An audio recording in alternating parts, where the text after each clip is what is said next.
मराठीचे विद्यार्थी आपल्यासमोर सादर करतात आहे मराठी कविता नव्या युगाचे गाणे।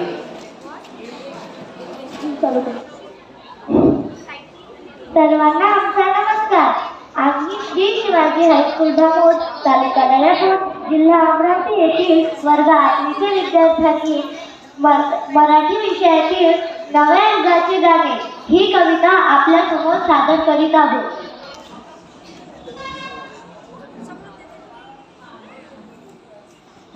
अनुरे नुकती शाक्त फिरती चला चला पुढती, अनुरे